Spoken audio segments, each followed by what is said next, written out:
அமெரிக்க அதிபர் சொன்னது உண்மையா பொய்யா? ஏலியன்ஸ் இருக்காங்களா இல்லையா? அப்படியே ஒரு வேலை இருந்தாலும் இந்த படத்துல எல்லாம் காட்டுற மாதிரி அவங்க ஃப்ரெண்ட்லியா இருப்பாங்களா இல்ல எப்படி?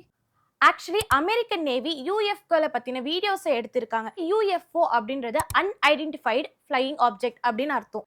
ஆக்சுவலி இவங்க ரெக்கார்ட் பண்ண வீடியோஸ்ல புவியீர்ப்பு விதிகளுக்கு எதிரான ஆப்ஜெக்ட்ஸ் திடீர்னு போறதும் வரதும் அதோடைய திசையை மாத்துறதும் வேகமா போறது அப்படின்னு பலவற்றை இவங்க படம் பிடிச்சிருக்காங்க.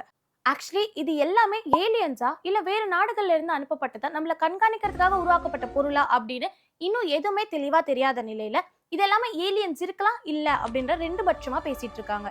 ஆனா சயின்டிஸ்ட் எல்லாம் என்ன சொல்றாங்க அப்படின்னா இந்த பிரபஞ்சம் அப்படின்றது மிக பெருசு, சோ அதனால இதுல ஏலியன்ஸ் இருக்கிறதுக்கான வாய்ப்பு அப்படின்றது ரொம்ப அதிகம் அப்படின்னு சொல்றாங்க. கார்ல் சாகன் அப்படின்ற ஒரு சயின்டிஸ்ட் இந்த யூனிவர்ஸ் ரொம்ப பெருசு, இதுல இருக்க மொத்த சாத்தியக்கூறுகளையும் சொல்லி ஏலியன்ஸ் அப்படின்றது கண்டிப்பா இருக்கு அப்படின்னு சொல்லி இருக்காரு.